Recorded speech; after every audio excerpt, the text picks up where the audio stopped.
हाँ, तो समझ के बाद पिछली क्लास में जो पढ़ा था बात समझ में आ गई। बहुत मजेदार चैप्टर था पिछली क्लास, पिछले वाला है ना, one of my favourite chapter था वो। याद आया क्या पढ़ा था?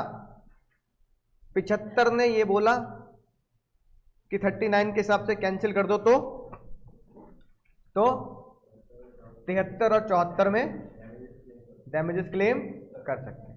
ठीक है, बाकी तुम्हें एक बात है ना पता लगी रही है कि क्या करना है सर, लिखना है ना, राइट।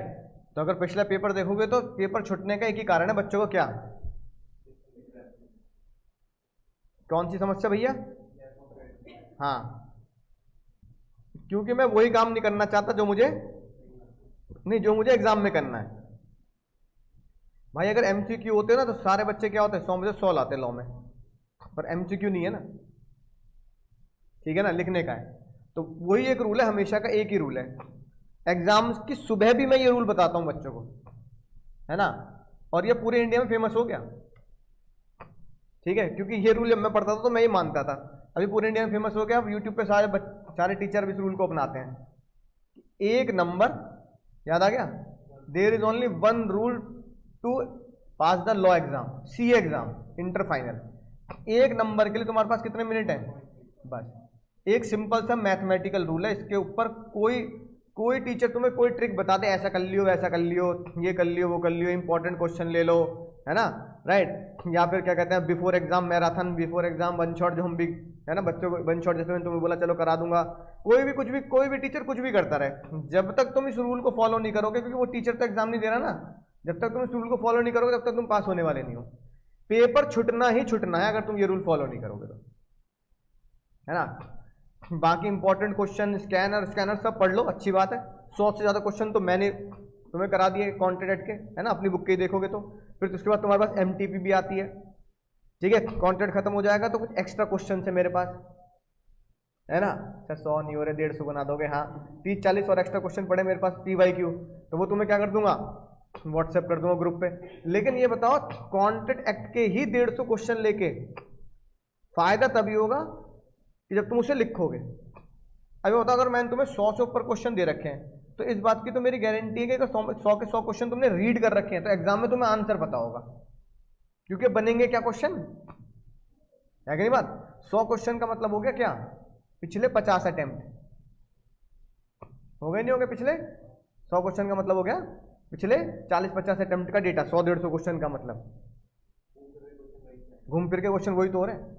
जो 2010 में क्वेश्चन था वो मैंने तुम्हें स्कैनर में दे रखा है, क्वेश्चन तो वही। सोचेगा भैया, कोई सोचेगा 2025 में पेपर बनाना है तो चल 2010 का क्वेश्चन उठा लेता हूँ, है कि नहीं बात। तो घूम फिर के वही क्वेश्चन आने, ठीक है। लेकिन 100 क्वेश्चन 150 क्वेश्चन लिखने के बाद से कॉन्ट्रैक्ट के, बाकी और भी तो है, सोगा के अलग हैं, कंपनीज के अलग हैं, है ना, राइट। हाँ, टीपा के अलग है, पिछले जन्म की स्टडी, सोगा के पिछले जन्म की स्टडी अलग है। तो इतने क्वेश्चन को करने के बाद तुम्हें और कोई डेटा की जरूरत नहीं है कि सर हम और क्या खरीदना, कुछ मत खरीदो। अगर मैंने तुम्हें जो डेटा दे रखा है, किताब दे रखी है और जो डेटा दे रखा है, बस उसके अलावा तुम्हें कुछ भी खरीदने की जरूरत नहीं है। फिर उसके अलावा एक ही चीज पढ़नी है, क्या, मॉड्यूल पढ़ने की जरूरत। मॉड्यूल के क्वेश्चन जो होते हैं एंड के, है ना, वो तो एक अलग मैटर हो गया ना। बाकी जो ICAI तुम्हें दे रहा है, मतलब कहने का मतलब है, चाहे वो MT के फॉर्म पे दे रहा हो, चाहे वो RTP के फॉर्म पे दे रहा हो, चाहे मॉड्यूल के क्वेश्चन के फॉर्म में दे रहा हो। भाई मॉड्यूल में जैसे मान लो तुमने कॉन्ट्रैक्ट का कोई चैप्टर निपटाया, तो उस चैप्टर के एंड में 4-5 क्वेश्चन दे रखे होंगे, है ना, ICAI ने, बस वही पढ़ लिए, समझ में ना बात। लेकिन कहानी सारी आके ही अटकती है कि मुझे आंसर आता है लेकिन मेरे को दिक्कत क्यों हो रही है, क्योंकि मेरा क्वेश्चन पेपर पूरा नहीं हो रहा। अरे 100 का अटेम्प्ट करते हैं तो ICAI 60 देने में दिक्कत करता है, 100 का अटेम्प्ट करने पे तो 60-70 में क्या होती है ना, राइट, हालत खराब होती है। और तुम अगर 70 के अटेम्प्ट करके आओगे तो फिर 40 में हालत खराब हो जाएगी। तो भैया 100 नंबर का पेपर तो अटेम्प्ट होना ही होना है। बच्चों की इस बार की गलती रही कि उन्होंने इस रूल को क्या नहीं किया, दिल से नहीं अपनाया। उन्हें लगा जो आता है वो अच्छे से कर लेता हूं, चाहे उसमें ज्यादा टाइम लग जाएगा। ज्यादा टाइम लगेगा तो भैया क्या होगा, पेपर छूटना है। अगर 4 नंबर का क्वेश्चन इंटू 1.8 करके, है ना, कितना निकल रहा है, 4 इंटू 1.8 7.2। अगर 7 मिनट में पेपर खत्म, क्वेश्चन खत्म नहीं हो रहा, इसमें तुम 10 मिनट लगा रहे हो, तो 3 मिनट निकाल दिए, तो 3, है ना, मिनट में, यानी कि एक नंबर के लिए कितने मिनट है 1.8, तो यानी कि 2 नंबर का पेपर गया तुम्हारा, मोटा मोटी 2 नंबर का गया नहीं गया। जहां तुमने टाइम निकाला अगले दो नंबर कटते चले जाएंगे, ठीक है। जहां मैंने 7 मिनट की जगह 10 मिनट लिए, 3 मिनट एक्स्ट्रा लिए, अगले 2 नंबर ऑटोमेटिकली मैंने डिलीट कर दिया अपने, चाहे मुझे अगला क्वेश्चन आता हो। तुमने 15 मिनट की जगह 20 मिनट ले लिए, 5 मिनट एक्स्ट्रा ले लिए, गए 3 नंबर, 10 मिनट एक्स्ट्रा ले लिए, गए 6 नंबर, है ना। तो ये टाइम देख लेना कि अगर मैं 10 मिनट पीछे चल रहा हूं तो मेरा पेपर 94 का अटेम्प्ट होगा, और मैं 15 मिनट पीछे चल रहा हूं तो मेरा पेपर 90 का अटेम्प्ट होगा, है ना। तो ये तुम अपनी घड़ी में लगा के रखना कि क्या मैं 1.8 मिनट से पीछे चल रहा हूं, और जहां तुमने 15 मिनट पीछे हो गए तो वहां समझ जाना 90 का ही अटेम्प्ट हो पाएगा। तो इसलिए स्पीड और दिमाग दोनों एकदम क्या करना है ना, चला के रखने तेजी से, और हाथ सजा सजा के लिखने की जरूरत नहीं, लिख के चले जाओ बस, जो आता है दिमाग में, फालतू नहीं लिखना बिल्कुल भी। केस लॉ तुम्हें आते हैं सारे, और सेक्शंस तुम्हें लगभग याद है ना, right. No consideration no content, Abdul Aziz Mauzam Ali याद है ना, चैरिटी दे दी, Kedarnath Gauri Mohammed, Balfour versus Balfour, Carlill, अरे इतने सारे तो याद है, शुरू के चैप्टर सबके सारे याद हैं, है ना। चलो मान लिया मेरे को, है ना, तुम्हें याद नहीं आ रहा एंड के 6, 7, 8 चैप्टर के याद नहीं आ रहे, चलो नो कोई बात नहीं। अरे तो हेडली वर्सेस बैक्सडेल तो याद है कि नहीं बात, राइट, ठीक है। और क्या कहते हैं, एवरी वर्सेस बुबन तो याद है कि कर रहे हैं ब्रीच क्वेश्चन, तो अरे तो तुम्हें याद तो है, सेक्शन तो याद है ना। डैमेजेस के सेक्शन मिलते हैं 73 याद है ना, लिक्विड डैमेजेस 74 याद है ना, तो इतने सेक्शन तुम्हें याद है तो बहुत है कि नहीं बात, राइट। तो ये मान के चलना है, और इसकी प्रैक्टिस घर में होती है, एग्जाम में जाके नहीं होती। अगर अटेम्प्ट को प्रैक्टिस की तरह मानोगे तो फिर अगला अटेम्प्ट ही मिलेगा, इसलिए इसकी प्रैक्टिस कहाँ होती है, घर में ही प्रैक्टिस होती है इसकी, और टेस्ट जो लेता हूँ उसमें प्रैक्टिस होती है, जो राइटिंग प्रैक्टिस ग्रुप बना रखा है उस पर ही प्रैक्टिस होती है कि हाँ भाई ये इतनी रफ्तार से मुझे लिखना, बात समझ में आई। तो भैया इसलिए इस मंत्र को कहीं मत छोड़ना। मैं तो ग्रुप पे एग्जाम से एक दिन पहले भी डालता हूँ भाई, या आखिरी, है ना, दुआओं के साथ ये रूल बहुत काम आता है। दुआएं भी तभी काम आएंगी जब ये इस रूल की तुमने प्रैक्टिस की होगी, ठीक है। तो चलते हैं भैया, पढ़े, सत्संग समाप्त करें, समझ चुके अब तुम भैया एग्जाम के लिए क्या करना है ना। अब आती है बात सर बहुत ही मजेदार, कि आज से कुछ दिनों पहले, है ना, मैंने तुम्हें एक बात बताई भी थी, ठीक है, और तुमसे मैंने एक बात छुपाई भी है। ऐसा क्यों किया आपने हमारे साथ, ठीक है। अरे तो कोई रिश्ता थोड़ी पक्का हो गया तुम्हारा कि रिश्ते होने के बाद तुम्हें कहा जा रहा है मैंने तुमसे एक बात छुपाई थी, है कि नहीं बात। पहले क्यों नहीं बताया। हमने पढ़ा है चैप्टर नंबर सेक्शन 23 में कि शादी के टाइम पे सब कुछ क्या होता है बताना है। वो जोक सुनाया था, लड़का भाई लड़के के आगे पीछे गाड़ियां घूमती हैं, तो ये भी इनडायरेक्ट वे में क्या है ना, अपोज टू पब्लिक पॉलिसी। याद आई ना बात, याद है ना बोला जो कि लड़का हवलदार निकला, ट्रैफिक हवलदार, आगे पीछे गाड़ी घूम रही है भाई। तो भैया शादी के टाइम पे ऐसी कोई शादी का कोई ऐसा तो है नहीं कि एग्जाम वाले दिन जब तुम सर एग्जाम देने जा रहे हैं सर, और मैं नीचे देखो बेस्ट ऑफ लक पर मैंने तुमसे एक सेक्शन छुपाया है ना, ऐसा तो नहीं कह रहा ना, तो ऐसे घबराओ मत। मैंने तुमसे एक बात छुपाई थी, लेकिन उस बात छुपाने के बाद का जो खुलासा है दोस्तों वो आज ही होना है। कब होना है ना, आज ही होना है, और कोई उसका रास्ता है नहीं, है ना, खुलासा होने का, वो आज ही होना है। आज ही उसका इंपॉर्टेंट दिन है। क्या तुम्हें याद है गाना गाते हुए, A + E = C, जमती है बात, हाँ बिल्कुल सही बात है ना। फिर मैंने तुमसे बोला अगर एग्रीमेंट नहीं है बाबू, क्या नहीं है, तो क्या कॉन्ट्रैक्ट हो सकता है। फिर हमने क्या सीखा था, A + E = C। फिर मैंने तुम्हें कहा अगर एक था राजा एक थी रानी, दोनों मिले तो शुरू कहानी। तो अब एनफोर्सिबिलिटी नहीं मिल रही, ये बात पढ़ी थी ना हमने, बोलो। तो मैंने तुमसे एक बहुत ही खतरनाक बात छुपाई, वो ये कि मैंने तुमसे, मतलब ऐसा मत कहना झूठ बोला सर आपने, मैंने तुमसे झूठ पूरा नहीं बोला, आधा झूठ बोला कि अगर A + E = C अगर ये है तो, और अगर A जिंदा ना हो तो कॉन्ट्रैक्ट नहीं होता। कुछ केसेस में ये झूठी बात है। यानी कि अगर एग्रीमेंट नहीं है, सिर्फ और सिर्फ क्या है, एनफोर्सिबिलिटी है, तो भी कॉन्ट्रैक्ट जिंदा हो सकता है। पूरी दादा वही तो बता रहा हूं। एनफोर्सिबिलिटी क्या होती है, रानी ने जो बोला एनफोर्सेबल बाय लॉ, जैसे लॉ क्या मान ले कि एनफोर्सेबल है, तो तुम कहोगे सर ये क्या करते हैं सर, बेहोश हो जाएंगे सर, ऐसे क्यों करते हो, हमारे साथ सारे कॉन्सेप्ट हिला डालेंगे। इसलिए ऐसा कॉन्ट्रैक्ट जिसमें एनफोर्सिबिलिटी हो, एग्रीमेंट ना हो, तो क्या वो कॉन्ट्रैक्ट पूरा हुआ? जज ने बोला अगर वो कॉन्ट्रैक्ट पूरा भी होगा तो वो 100% नहीं होगा, आधा होगा, और आधे को ही बोलते हैं निकम्मो क्वासी। क्वासी का मतलब ही क्या होता है? Quasi is the legal word of half. Quasi मतलब आधा। इसलिए चैप्टर का नाम बाबू क्या बनाया गया है? Half contract. जैसे वो थी ना हाफ गर्लफ्रेंड, पिक्चर आई थी ना वो हाफ गर्लफ्रेंड, भाई ये वही कॉन्सेप्ट है। हाफ गर्लफ्रेंड की तरह क्या बाबू? Half contract. ठीक है, देख रहे हो जो दुनिया आज कर रही है ना, ये 150 साल पहले लॉ वाले कर चुके हैं। मैं छोटे लोग टुच्चे लोग अब बना रहे हो हाफ गर्लफ्रेंड तुम्हें, ये तो हम पहले बना चुके ठीक है, तो भाई ये हाफ गर्लफ्रेंड वाला केस है। ठीक है ना। पूरे में तो फिर क्या होगा?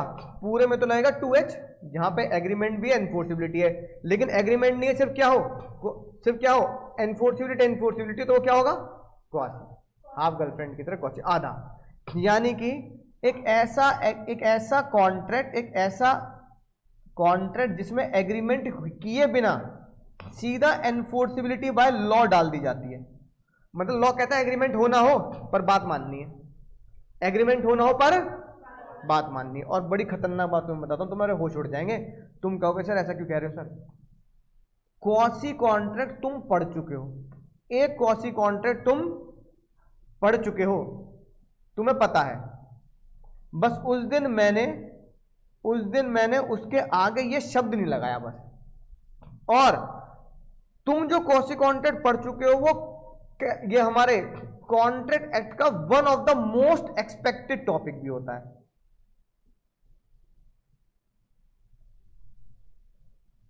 चलो हिंट दूं, डायरेक्ट हिंट देता हूं, सीधा उस चैप्टर पे ले आता हूं। चैप्टर नंबर 4 में पढ़ी है तुमने ये बात, सोचो, अब खोपड़ी चलाओ जल्दी, अब बुक में देख लो चैप्टर नंबर 4 चाहे।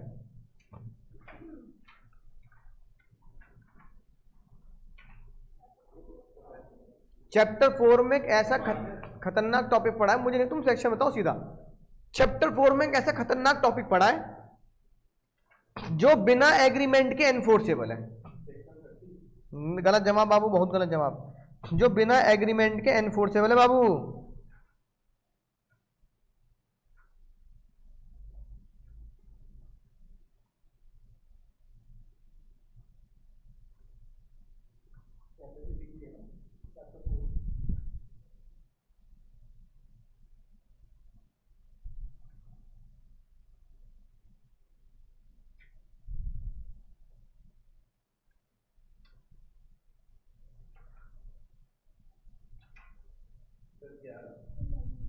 नहीं, तुमने बड़े मजे लिए भाई।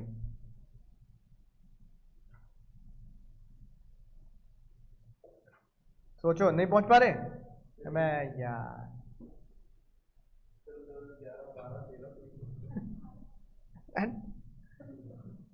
कुछ भी मतलब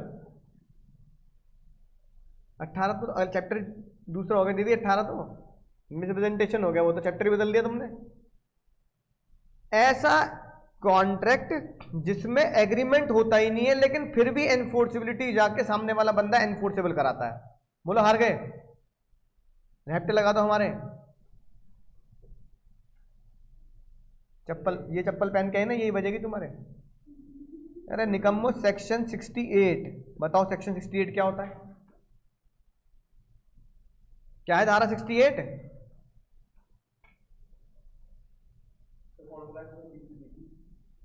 माइनर, अरे सेक्शन ना, क्यों माइनर वाले चैप्टर में नहीं दिख रहा 68?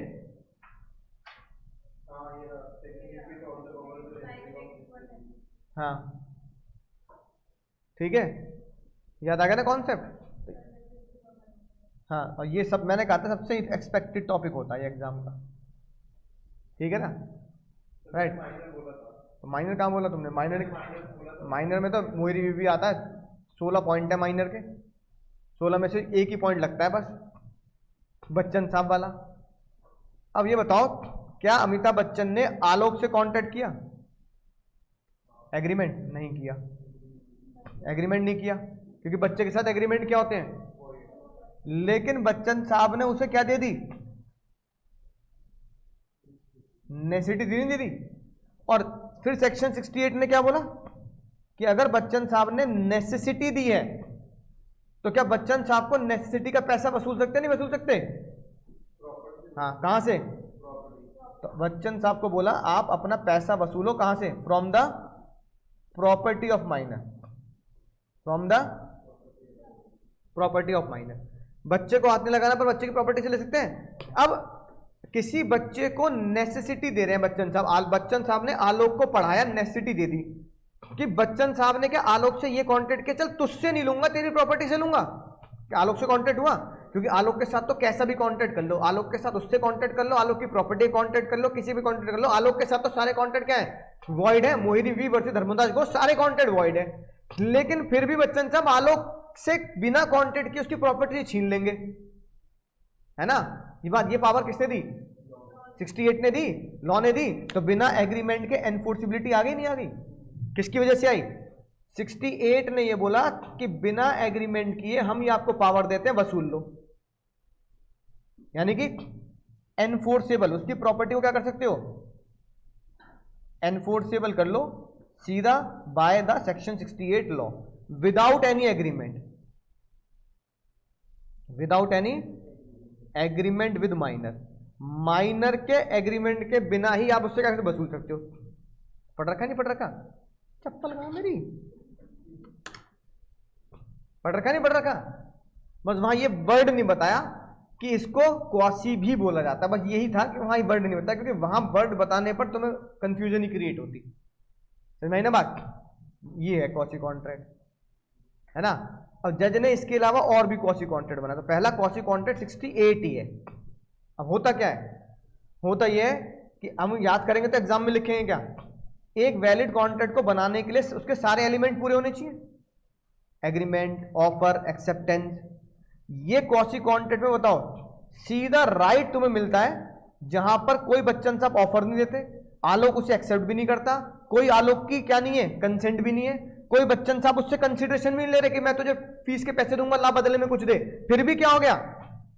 There is neither agreement not promise, फिर भी कॉन्ट्रैक्ट क्या हो गया? जिंदा हो गया। बताओ, बच्चन साहब ने ऑफर दिया? नहीं। आलोक ने एक्सेप्ट किया? नहीं। आलोक कंसिडरेशन दे रहा है? नहीं। आलोक क्या कैपेसिटी रखता है? नहीं। फिर भी क्या है? यानी essential element of valid contract के सेक्शन 10 के बहुत सारे क्या नहीं पूरे हो रहे, एलिमेंट पूरे नहीं हो रहे, फिर भी ये क्या बन रहा है? वैलिड कॉन्ट्रैक्ट बन रहा है, because it is quasi contract. Valid contract नहीं, वैलिड क्वासी कॉन्ट्रैक्ट। बात समझ आ गई ना? राइट। इसे ही क्वासी कॉन्ट्रैक्ट बोलते हैं, जहां पर कोई भी एग्रीमेंट और कॉन्ट्रैक्ट की कोई भी एलिमेंट्स मौजूद नहीं होते। तो सेक्शन 10 के एलिमेंट नहीं है तो भी एग्रीमेंट जिंदा हो रहा है, तो भी कॉन्ट्रैक्ट वैलिड हो रहा है। क्यों? Impose by the law. कानून से ऊपर थोड़ी निकल जाओगे, लॉ कह रहा हम कह रहे हैं तो माननी पड़ेगी बात। ऐसी कॉन्ट्रैक्ट क्या बोलाता है? क्वासी। और अंग्रेज लोग इसे क्या बोलते हैं बाबू? कंस्ट्रक्टिव। अंग्रेज लोग क्या बोल देते हैं? कंस्ट्रक्टिव।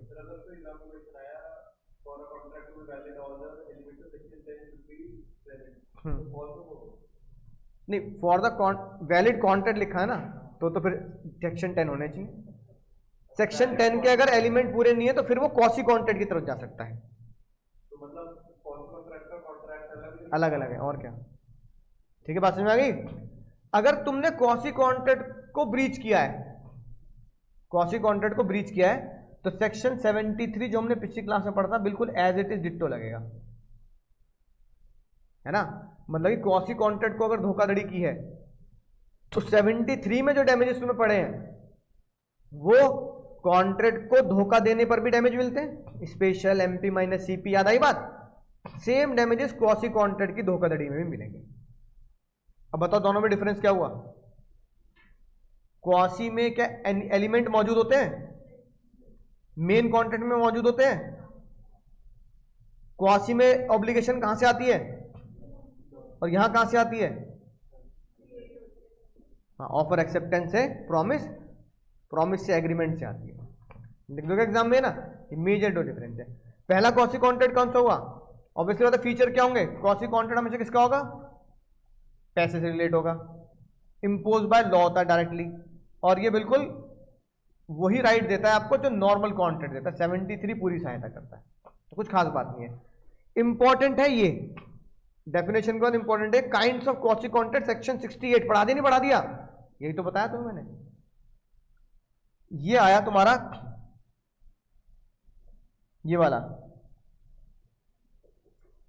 ये केस स्टडी बन के आई तुम्हारी जून 2024 में, और बच्चे की खोपड़ी में ये घूमता है क्वासी कॉन्ट्रैक्ट का मतलब बच्चा, बच्चा और बच्चा। बच्चे की जान लेगा क्या? हाँ बच्चे की जान तो लेंगे, अरे भैया पर अनसाउंड माइंड की जान भी ली जा सकती है। तो क्वेश्चन एग्जाम में आया, A who supply the wife and children of B necessity. A ने बी की बीवी बच्चों को नेसेसिटी दी। बी कौन है? बी है लुनेटिक, है ना? धारा 12 लग गई, 11 और 12। अब बच्चा कह रहा है, क्वेश्चन कह रहा है कि उस नेसेसिटी को वसूलने के लिए क्या ए वसूल सकता है, नहीं वसूल सकता नेसेसिटी? बोलो, वसूल सकता नहीं वसूल सकता? तो ये सारी बात हम पहले उसमें भी पढ़ चुके हैं, चैप्टर 3 में भी, जिसमें हमने पढ़ा था minor is equal to unsound mind. अब दूसरा सवाल बच्चे के दिमाग में भ्रम पैदा ये होता है कि अगर ए ने बी को मेडिकल सुविधा दी होती या बी को नेसेसिटी दी होती और बी लुनेटिक होता, तो जैसे बच्चे, फिर हमने पढ़ा था बच्चा इजिकल टू अनसाउंड, बच्चा इजिकल टू पागल। तो मैंने कहा है ना, तो मैंने तुमसे बोला था क्या बच्चा पागल होता है? नहीं। तो क्या जो पागल होता है वो बच्चा होता है? नहीं। अब मैंने कहा मुन्ना भाई में संजय दत्त अनसाउंड माइंड होता है, तो क्या वो माइनर है? लेकिन मेजर होते भी अनसाउंड है ना। तो लॉ ने लिखा बच्चा इजिकल टू पागल। बच्चा इजिकल टू पागल का मतलब नहीं कि जो बच्चे हैं वो पागल होते हैं या जो पागल होते हैं वो हमेशा ही माइनर होंगे, ऐसा नहीं है। बच्चा इजिकल टू पागल का मतलब क्या है? सेक्शन 68। आगे बात। अब बच्चे का चलो यहां तक भी पहुंच गया बच्चा कि एग्जाम में कि हाँ भाई सन ने बोला था बच्चा इजिकल टू पागल, यानी कि पागल और बच्चे को बराबर बराबर की तरह ट्रीट करना है। तो अगर ए ने बी को नेसेसिटी दी है तो बी की प्रॉपर्टी से वसूलेंगे। यहां नेसेसिटी बी को नहीं दी, यहां नेसेसिटी किसको दी है? लेवल 3, है ना, राइट। लेवल 1 बच्चे को नेसेसिटी दी, आलोक को, वसूल लो। लेवल 2 अनसाउंड माइंड को नेसेसिटी दी, वसूल लो। लेवल 3 अनसाउंड के डिपेंडेंट या माइनर के ऊपर अगर कोई डिपेंडेंट होता है उनको अगर नेसेसिटी तो भी बस, बच्चे नहीं।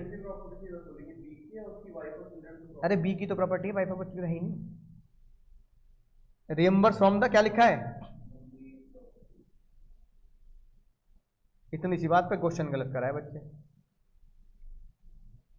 क्योंकि बच्चों ने बच्चे एग्जाम्पल तो पढ़ लेते हैं पर एग्जाम्पल में तुम्हारा खोपड़ी ये चलती है बी की प्रॉपर्टी से वसूलेंगे अगर बी को नेसेसिटी दी है। क्वेश्चन कह रहा बी को तो दी नहीं नेसेसिटी, तो लॉ कहता हूं तब भी वसूल सकते हैं। यही छोटी गलती होती है एग्जाम, इसी से कंफ्यूजन क्रिएट होती है बस, और यही पेपर टफ बना देता है। बच्चा कहता है पेपर बहुत टफ है, ऐसा अजीब सी बात पूछ ली। माइनर का तो क्वेश्चन नहीं आया, नेसेसिटी पागल को दे दी, और उसमें भी ये नहीं बोला कि अनसाउंड माइंड को दी, उसमें बोला अनसाउंड माइंड के बी बच्चों को दी है कि नहीं बात, राइट। ये गड़बड़ हो गई भाई। अगला केस सर, अगला केस बहुत ही दर्द भरा केस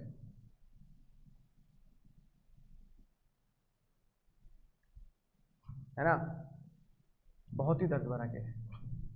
ये केस सच्ची घटनाओं पे आधारित है, इसका मुझसे और अकाउंट वाले सर से पूरा लेना देना है। एक दिन भाई मैं अंकुर अग्रवाल, एक दिन मैं गया भाई कहीं घूमने, तो वहां मैंने देखा अकाउंट्स वाले सर की कार खड़ी है, पीजी सर की कार खड़ी है। मैंने कहा अरे सर तो यहीं घूम रहे भाई, सर से ही मुलाकात हो जाएगी, चलो कोई बात नहीं, ठीक है। अब मैंने कहा चलो भाई इसी मॉल वाल में कहीं घूम रहे होंगे। इतने में मैं अपनी कार पार्क करके आया तो सर की कार को टो करने वाले आ गए।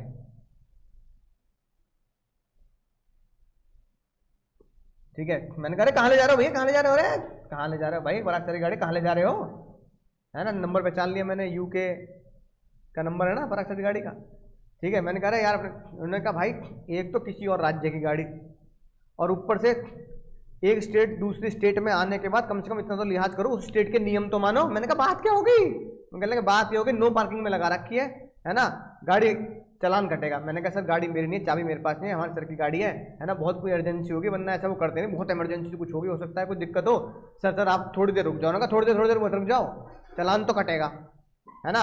और गाड़ी ऑटो करके ले जा रहे हैं, कहते हैं ना थाने से ले लें। मैंने कहा थाने वाले में कहाँ घूमेंगे, ऐसा लगेगा चोर जाएगा। सर रुक जाओ, तो उन्होंने है ना कहा ना भैया चालान तो कटेगा। गाड़ी उठा ली, मैं लेट गई गाड़ी के नीचे। मैंने कहा अगर गाड़ी टो करके आगे जाएगी तो मेरी लाश भी टो होके जाएगी, उठा लो मेरी लाश को भी। लोग भाई इकट्ठे हो गए, भाई क्या हो गया, आदमी कहीं जमीन पे लेटा हुआ। मेरे घर वाले भी कह रहे क्या कर रहे हैं, है कि नहीं बात। मैंने कहा नहीं अगर सर की गाड़ी जाएगी तो मैं साथ में जाऊंगा, मुझे भी टो करो साथ में। मैं लेट गया, पुलिस वाले कहने लगे भाई ये क्या नाटक है। नहीं नाटक नहीं है, अरे भाई किसी की मजबूरी भी तो सकती है, तुम एक टाइम तो दे दो। अब भैया जब हंगामा हो गया वहां पे, है ना, लोग मेरे हाथ पकड़ पकड़ के उठा रहे हैं और मैं नीचे अपने आप को जमीन पकड़ पकड़ के खींच रहा हूँ, है ना, लेट जाऊँ। कपड़े बड़े गंदे हो गए मेरे, बताओ भाई। मैंने कहा चलो भाई कोई बात नहीं, पराग से कपड़े मांग लेंगे ना। उन्होंने कहा कि भाई तुम तो ऐसे बिल्कुल जमीन पे लेटे जा रहे हो, क्या चक्कर है ये, है ना। तो उन्होंने मुझे दिया 1 घंटा, कितना, फोन नंबर तो होगा। मैंने कहा फोन नंबर है, 1 घंटे में यहाँ से गाड़ी हट जानी चाहिए, वरना टो हो जाएगी, चालान भी डबल होगा, और चालान निकालो, तुम भर दो चालान उनका। फिर मैंने भाई प्यार मोहब्बत में क्या किया, चालान भी कम नहीं भाई, 5,000 रुपये का चालान काट दिया। इतना नाटक करने पर भी, इतनी एक्टिंग करने पर लेट वेट के 5,000 रुपये देने पड़े। मैंने कहा लो, एक तो तमाशा किया, लोगों को पैसे फेंकने चाहिए थे मेरे ऊपर इतना बढ़िया मैंने शो एंटरटेनमेंट किया लोगों का। असली एंटरटेनमेंट मूवी थोड़ा, असली एंटरटेनमेंट तो सड़क पे होता है ना। हाँ, आंटी लड़ रही है आपस में, ठीक है, और मुख के लात घुसे चल रहे हैं, एंटरटेनमेंट तो असली मजा भी आता है। अरे भैया देखियो क्या हो रहा है, पीछे जाम लग रहा है, कोई दिक्कत नहीं है, देखिए क्या हो रहा है कि नहीं बात तो भैया इंडिया में एंटरटेनमेंट है, इंडिया में भीड़ इतनी है कि असली एंटरटेनमेंट इसमें मजा आता है लोगों को। तो भाई लोग, जो लोग खाली होते हैं वो रुक भी जाते हैं। भाई जिनको जल्दी है, मान लो मुझे पढ़ाने आया तो मैं कहूँगा फालतू जाम लगा रखा है यार, जाने दो क्लास छूट जाएगी। और जो लोग खाली हैं, अरे घर जाके भी करना क्या है, साइड में लगा बाइक के साइड में रोको, है ना, देखते हैं क्या मसला हो गया। तो भाई लोग इसलिए भीड़ लगती है। अब हुआ ये, 5,000 रुपये दे दिए भाई, पराग सर को फोन किया, पराग सर आ गए भाई। पराग सर कोई दुखी नहीं थे, बिल्कुल खुशी खुशी आए। तो मैंने कहा सर क्या कर रहे हो, कहाँ आप, तो मुझे लगा वो इमरजेंसी होगी, उल्टा मैं दुखी हो गया। मैंने कहा सर सब ठीक है ना, सब ठीक है। कहने लगे गाड़ी कहाँ गई। मैंने कहा सर गाड़ी तो मतलब समझ लो, पर क्या बताऊँ मैं, लोगों ने कहा नीचे लेट गए भाई, आप तुम्हारी गाड़ी बचाने के लिए ये हुआ है। सर गले लग गए। अरे सर आप जैसा इंसान तो मैंने कहीं देखा नहीं, गले लग गए सर, गले लग के घर चले गए, थैंक यू सर। मैंने कहा चलो कोई बात नहीं। अगले दिन फिर मिले पराग सर मुझे। मैंने कहा सर सर आपको पता है कल जो गाड़ी कटी थी, गाड़ी आपकी टो हुई थी ना, उसमें चालान की मैंने आपको एक पर्ची दी थी सर। मैंने कहा पर्ची रख लेना, इसे पढ़ लेना। कहने लगा हाँ मैंने पढ़ा, उसमें लिखा है 5,000 रुपये चालान। मैंने कहा सर 5,000 रुपये चालान पे कर दिया मैंने आपके। अरे सर मैंने पापा को बताई ये बात, पापा ने कहा कि भाई बताओ अंकुर सर जैसा इंसान दुनिया में कहीं मिलेगा क्या। पापा ने कहा मेरी तरफ से जादू की झप्पी और दे दियो। सर लिपट गए बिल्कुल, है ना, इमोशनल हो गए। सर आपने मतलब दिल जीत लिया, है ना। और फिर एक डब्बा निकाल ले, 4 लड्डू निकले उसमें। अरे मम्मी को पता है, मम्मी ने कहा अरे ऐसा इंसान कहाँ मिलता है, मेरी तरफ से, है ना, घर के बनाए, आटे के, घर के हैं, बढ़िया है।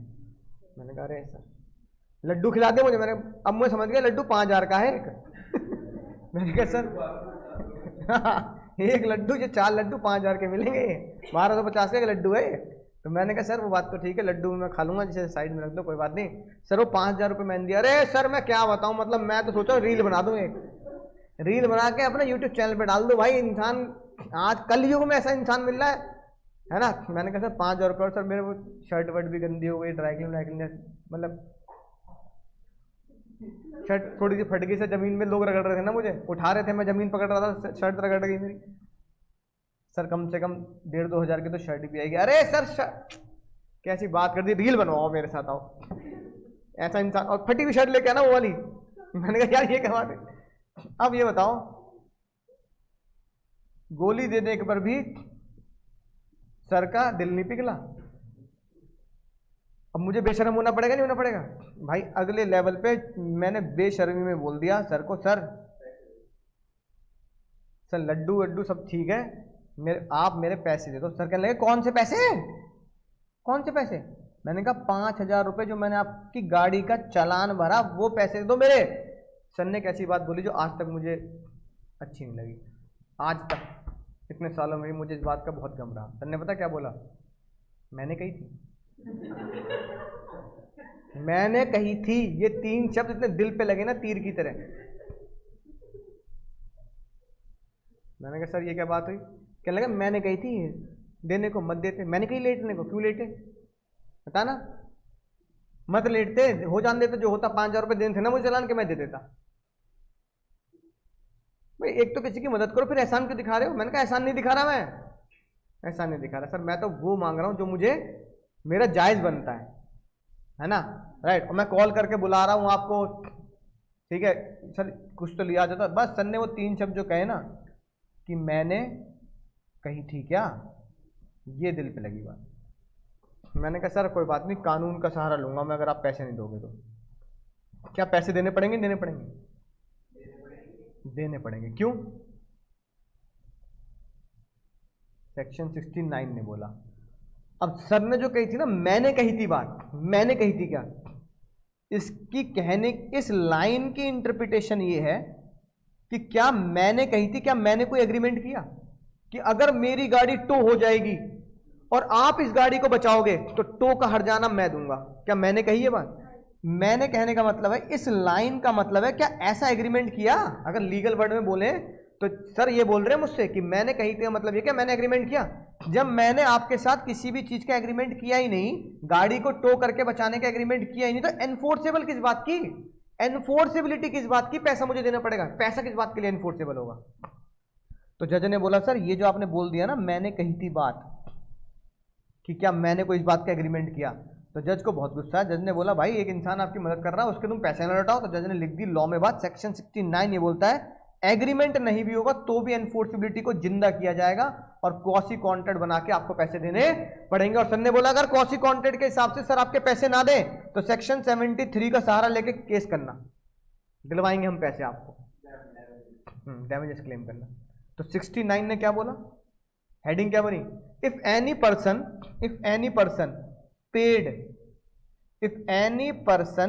Paid the money for another person then such another person has to reimburse the amount paid by अंकुर गर्ग।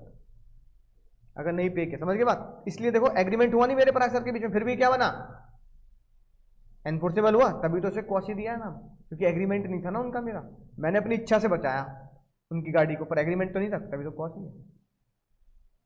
ये लिखी बात, मजेदार। सेम केस अब एग्जाम में आएगा, तो ये एग्जाम में ये केस आएगा, बिल्लू और बंगाल। और बिल्लू जानते हो ना तुम, बिल्लू ने क्या किया, अप्पू का टैक्स भर दिया। क्या भर दिया? हाँ, यानी गवर्नमेंट का एरियर को समझो क्या होता है, टैक्स। और टैक्स भर के बिल्लू ने क्या किया, अप्पू की जमीन बचा ली कि भाई मैं भर देता हूं, बेचारे की जमीन मत छीनो, ठीक है। Billu save the sale of the land, क्या पे करके, पे टू द गवर्नमेंट, अपनी जेब से पे किया उसने। क्या अब बिल्लू अप्पू से वसूल सकता है, वो रिफंड मांग सकता है? बोलो, मांग सकता है। 69 के हिसाब से Appu is bound to make the good to Billu amount so paid. Law कौन सा लगेगा? Right to recover the money paid for another. कोई एग्रीमेंट नहीं है दोनों के बीच में, तब भी पैसे देने पड़ेगा, क्योंकि आपने क्या किया, सामने वाले को पैसा पे कर दिया, सामने वाले का पैसा पे कर दिया। समझेंगे बात? 68 हो गया, 68 बच्चा, 69 पर अक्सर याद रखना, 68 बच्चा और 69, ठीक है। अगली बात सर, ये बताओ, मान लो भाई तुम्हारा बर्थडे है और तुमने बर्थडे पर केक खरीदा, रास्ते में मिल गया दोस्त। कौन मिल गया? दोस्त मिल गया भाई। अब तुम उसके घर पे पहुंचे, तुमने कहा भाई जल्दी जाना घर पे, है ना, घर वाले इंतजार कर रहे हैं, बर्थडे जल्दी जाना है। तुमने कहा अरे भाई और बहुत बहुत कॉन्ग्रेचुलेशन, ऐसे ऐसे करके तुम भैया दोस्त के घर से जब वापस आए तो पता लगा केक का डब्बा वहीं छूट गया, केक वहां पर रह गया। समझ गई बात? फिर तुम फिर से घर पहुंचे, घर वालों ने बोला अबे तेरी केक कहाँ है, काटे का क्या, केक कहाँ है? हलवा बना के कटवा दूं? मम्मी तो ये करती थी हमारे घर में, सूजी का हलवा बनाओ काटो। मम्मी हलवा नहीं काटना मुझे, ठीक है। तो मम्मी ने कहा अरे बचपन की तरह सूजी का हलवा ही काटना था, तो पैसे क्यों बर्बाद करके आया, केक कहाँ है? तुमने कहा अरे मम्मी केक तो दोस्त क्या गए, तुम भगे भगे भगे भगे दोस्त क्या गए, तो दोस्त ने पहले ही आधे हैप्पी में से हैप्पी हैप्पी काट चुका था। वो कह रहा तुमने, और वो खा रहा आराम से, भाई केक बहुत बढ़िया था यार, कौन से फ्लेवर का केक है, मजेदार। तो कह रहा अबे क्या केक कहाँ है मेरा? मम्मी केक, भाई मैंने केक काट लिया, मुझे लगा हैप्पी बर्थडे, केक काट लेते हैं। अरे भाई हैप्पी तो खा गए हम। मम्मी बर्थडे बर्थडे बचा है? हाँ बर्थडे बर्थडे बचा, उसके भी 2-3 पीस कर दिए, अभी ला रही हूँ प्लेट में। मम्मी प्लेट मत लाओ, ये तो यहीं आ गया। अब तुम कह रहे हो भाई क्या कर रहा है तू?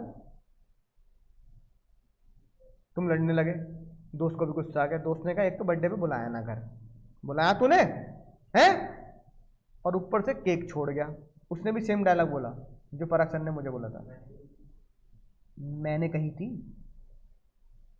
कही थी केक छोड़ने को, तूने केक छोड़ दिया, मैंने काट लिया, है कि नहीं बात? तो बताओ, तुम कह रहे हो भाई केस करो, क्या दोस्त को पैसे देने पड़ेंगे? बोलो देने पड़ेंगे, देने पड़ेंगे। मैंने कही थी नहीं कही थी, देने पड़ेंगे। क्यों? सोशल क्यों हो गया? ये बड़ी भाई किसी ये बताओ, बुरा मत मानना इस बात का अगली बार। यही अपना मोबाइल यहां छोड़ गया और बस सीढ़ी से नीचे उतरा था, इसे याद आया अबे मोबाइल खा गया। क्लास में देख के भगा क्लास में, मैं इतने में सिम विम खोल चुका था इसकी, अपनी सिम डाल रहा था। तुमने कहा मेरी सिम ले जा वापस, दूसरे में डाल लियो। सर मोबाइल मैंने कही थी छोड़ दिया ना, मैंने कही थी। तुमने कहा सर बस मतलब 2-4 मिनट में सिम तक खोल दी। मैंने कहा और क्या, सिम वाली पिन में रखता हूं अपने पास, भट्ट पिन मारी, स्लॉट बाहर आ गया, तुम्हारा सिम निकाला, अपना डाल दिया, खत्म खेल, निकल ले। अब तो मोबाइल मेरा हो गया। बोलो मेरा हो गया मोबाइल। अब कैसे, अब देख, अब दिखा रहा पीले पीले दांत, ऐसे कैसे हो जाएगा तुम्हारा, लौटाना पड़ेगा।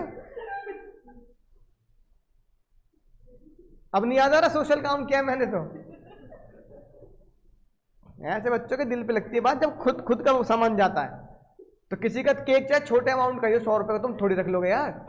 ऐसे भैया 10 बच्चे महीने में 10 बार अपना कैलकुलेटर भूल जाते हैं, है ना। और पेन तो बहुत कॉमन चीज है, क्या भूल जाते हैं? कैलकुलेटर। अब यार अकाउंट्स की क्लास में आए थे, कैलकुलेटर रह गया क्लास में, है ना, तो कैलकुलेटर कोचिंग का हो गया। समझ में ना बात? तो जज ने कहा भाई अगर किसी का कोई सामान भूल जाए गलती से, और वो गलती से भूल के गया, उसे गिफ्ट करके नहीं गया, तो तुम उसका सामान खा जाओगे? बोलो, कोई अपना बच्चा भूल गया, बच्चा तुम्हारा है, तो बच्चा तो, अरे बच्चा रहेगा, बच्चा तो मैंने जब्त कर लिया।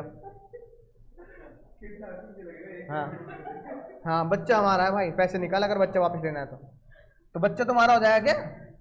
तो जज ने इसका सेक्शन बनाया 70 सेक्शन 70। बस तुम्हें एक ही चीज प्रूफ करनी है जज साहब के सामने, मैंने जो केक वहां पर छोड़ा है वो केक फ्री में नहीं छोड़ा है, वो मुझसे गलती से, यानी किसी भी चीज का वहां रह जाना, इसे क्या बोलते हैं बाबू? इसे बोलते हैं नॉन ग्रेशियस एक्ट। क्या बोलते हैं? Non gracious act. कि ये जो मैंने काम किया है वो ग्रेशियस नहीं किया, नॉन ग्रेशियस किया है। तो अगर ग्रेशियस मतलब क्या हुआ? गिफ्ट। ग्रेशियस मतलब क्या होता है भैया? ग्रेशियस का मतलब होता है गिफ्ट या फ्री। तो जब तुम कोर्ट के सामने कह रहे हो मेरा केक को छोड़ना फ्री में, गिफ्ट नहीं देता, अरे गिफ्ट अगर देता तो वापस लेने क्यों आता? तुम्हारा मोबाइल और कैलकुलेटर यहां छोड़ना कोचिंग को गिफ्ट नहीं है, है ना, कि अरे कोचिंग में छूट गया, रख लो, गिफ्ट हो गया मित्र से, ऐसा नहीं है। तो जज ने बोला जब सामने वाले की इंटेंशन तुम्हें गिफ्ट देने की नहीं है, गिफ्ट देने की होती है तो वो क्या होता है, आपको प्रॉपर सामने प्रेजेंट करके देता है। किसी का सामान घर पे रह जाने का मतलब ये नहीं कि वो तुम्हें गिफ्ट कर गया है ना, और ये तुम्हें और सामने छोड़ने वाले को पता होती है बात, है कि नहीं बात, कि घर में कोई मम्मी की दोस्त आई, गलती से सब्जी का थैला, टमाटर का थैला छूट गया, तो मम्मी टमाटर नहीं काट देंगी, है कि नहीं बात, उन्हें पता है कि अरे आंटी का छूट गया, जा दिया, मम्मी कहती नहीं अरे दिया दूर ना गई होंगी, जल्दी दिया, सामान था क्या उनका, उन्हें पता है कि वहां छोड़ने का मतलब उनको गिफ्ट नहीं है।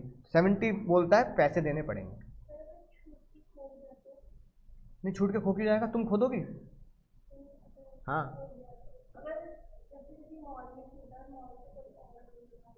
वो तो फिर बात अलग है, हाँ वो तो तुमने यहाँ तुम्हारा गिर गया या खो गया बात अलग है ना।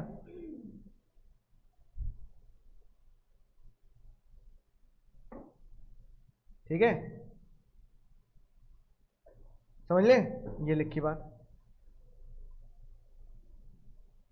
तुम्हें क्या प्रूफ करना है कोर्ट में, कि मैंने जो सामान डिलीवर किया वो लीगल था, वो फ्री में गिफ्ट नहीं था। क्या नहीं था? गिफ्ट नहीं था, और सामने वाले ने मजा ले लिया उसका, तो फिर सामने वाले से तुम उसका पैसा वसूल सकते हो। केक वाला एग्जांपल दे रखा है मैंने इसलिए, तो आपको केक का पैसा मिलेगा। ऐसी ये केस पढ़ो, Shyamlal versus state of UP, है ना। केस पढ़ना, क्या लिखा है, एक गवर्नमेंट सर्वेंट का रिटायरमेंट हुआ, उसने केस कर दिया मेरे को गलत रिटायर कर रहे हैं, तो फिर उसको घर बैठे बैठे क्या दी गई, सैलरी तो दी गई, पर क्योंकि उससे क्या नहीं कराया गया, कोई काम नहीं कराया, है ना। ऑफिस वाले बोल रहे तेरा रिटायरमेंट होगा, तुझे काम क्यों कराएं, वो कह रहा है मेरा रिटायरमेंट हुआ ही नहीं, 1 साल और है, मेरे रिटायरमेंट का कोर्ट में केस चल रहा है। तुमने मेरी उम्र, मैंने जॉब ज्वाइन की थी 20 साल में, मैं रिटायर होऊंगा 60 साल में, तुमने मेरी उम्र कितनी लिख रखी है वहां, 21 साल, तो मेरा रिटायरमेंट तुम 1 साल पहले कर रहे हो। जब मैंने जॉब ज्वाइन की थी मेरी 20 साल की उम्र थी, 21 नहीं थी, 21 होती तो रिटायर हो, लेकिन 20 है तो अभी 1 साल बाद रिटायर होऊंगा, तो मैं क्यों अपनी नौकरी छोड़ू, है, मेरे को तो पैसा चाहिए।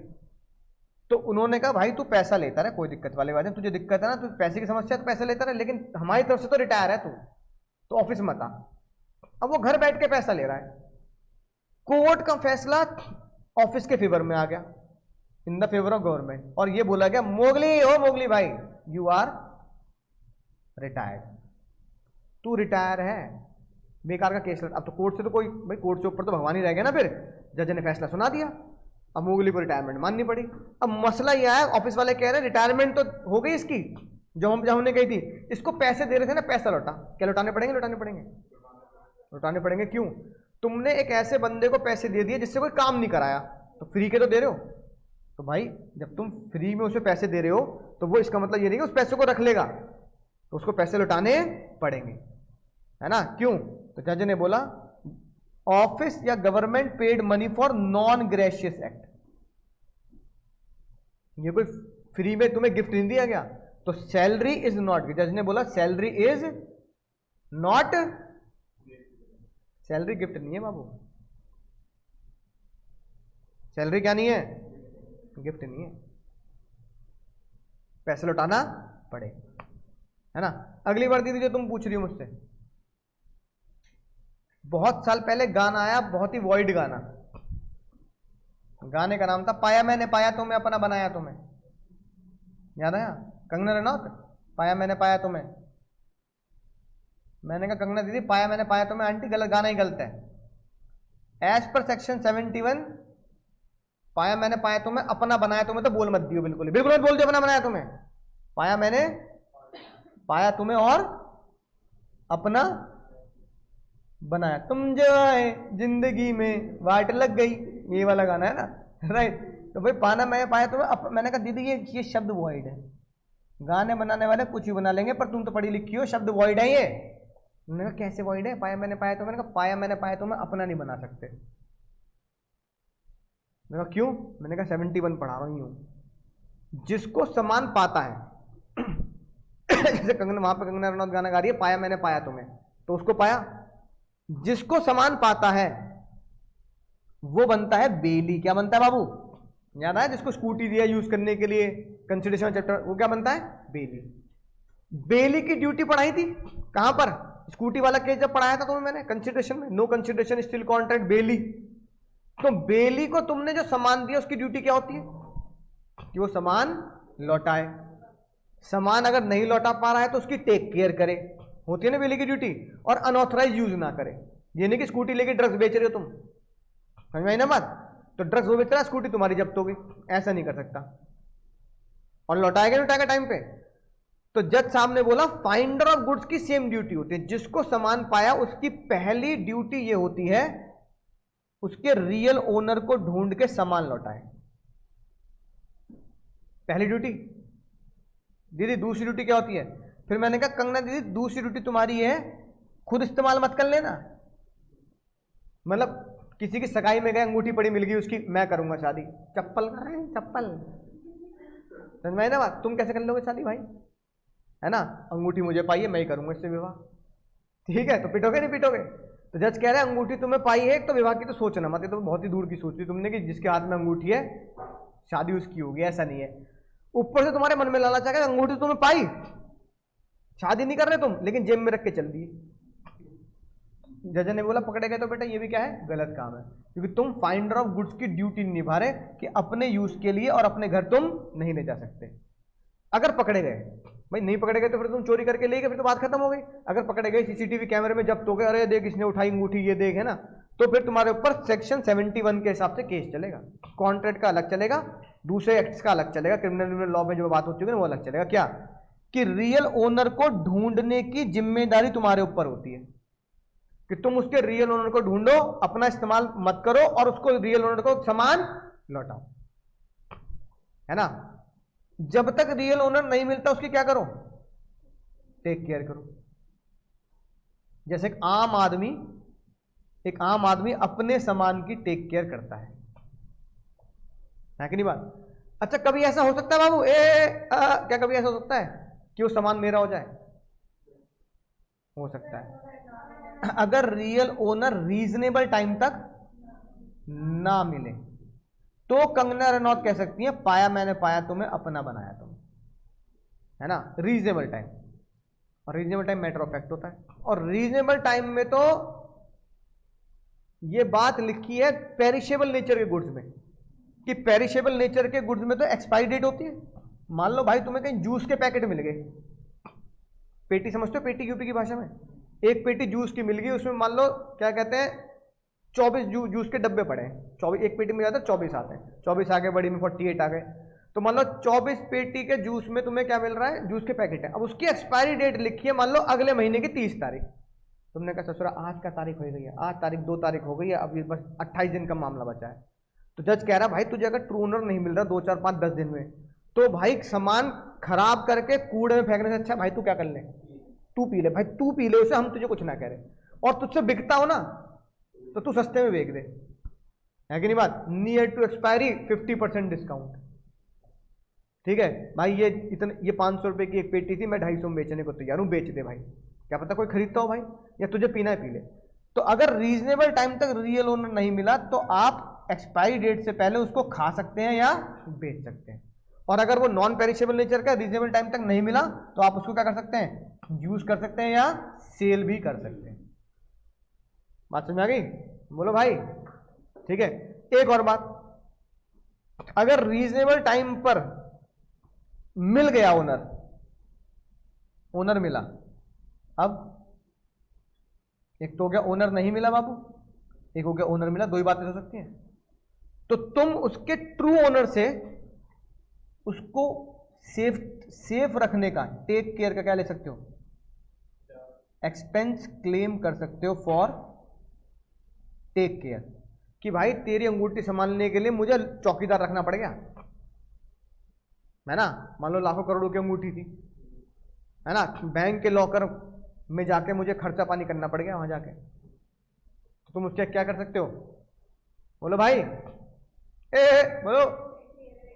जज कहते देखो इन मामलों में तुम्हारे साथ हो, तुम खर्चा क्लेम कर लेना, ठीक है ना, राइट? और खर्चा ना दे तो केस भी कर सकते हो, पर तुम उससे पैसा डिमांड कर सकते हो।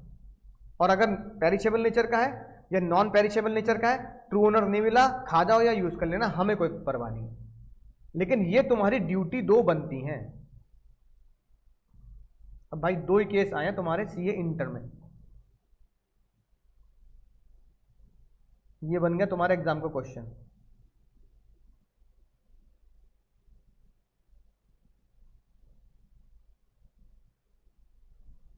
लिखा मिला decide the case as per contract act, decide the case as per contract act, बस बन गए तुम्हारे एग्जाम की स्टडी।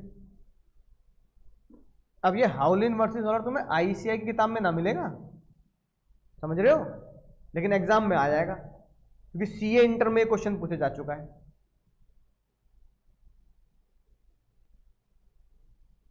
ना।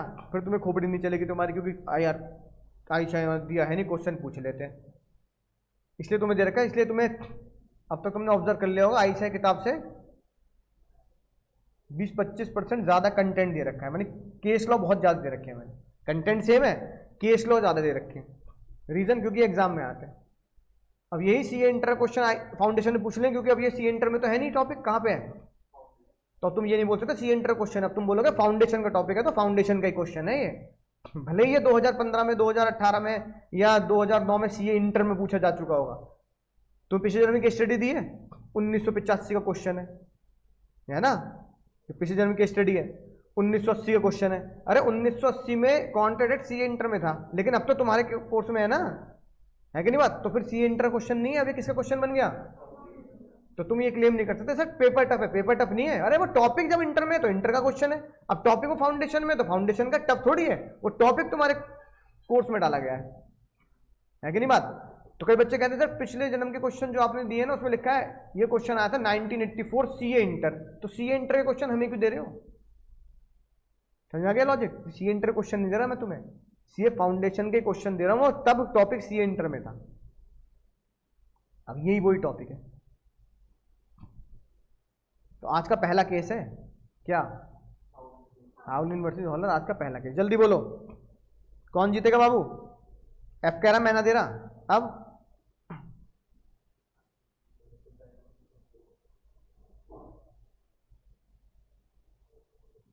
एच को पैसे मिलेंगे नहीं मिलेंगे, एफ को पैसे देने पड़ेंगे देने पड़ेंगे।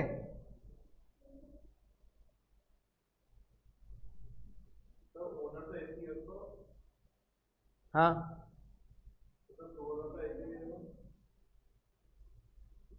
नहीं, ट्रू ओनर ट्रेस का हुआ है,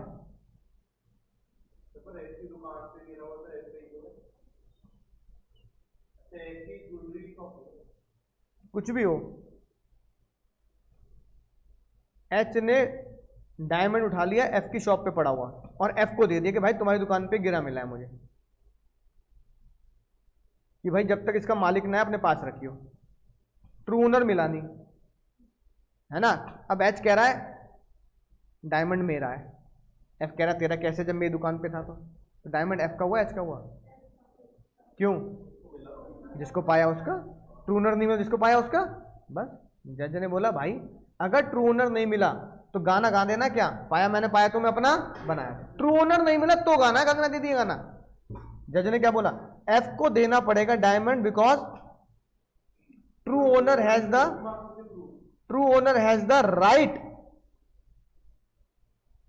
है ना, to take the goods except the true owner, मतलब फाउंडर हैज द राइट। अगला बताओ,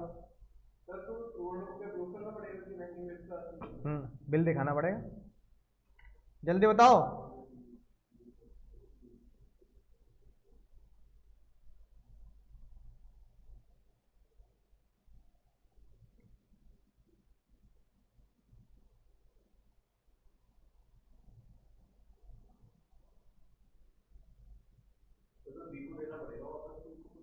क्यों,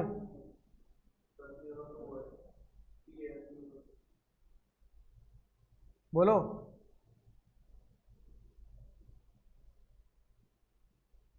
पी को पैसे मिलेंगे नहीं मिलेंगे, या डी कह रहा है भैया खो गया तू अपनी गलती से छोड़ गया है, मिलेंगे नहीं मिलेंगे, क्यों मिलेंगे, हाँ तो क्यों मिलेंगे पैसे, वो कह रहा है वो खो गया डायमंड,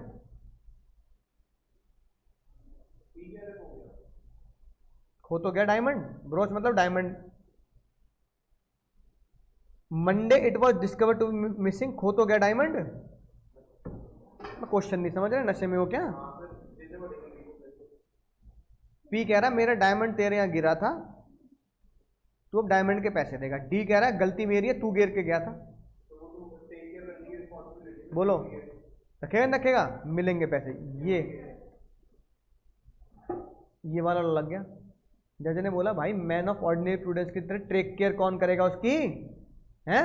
कीमती चीजें तो मतलब फेंक देगा।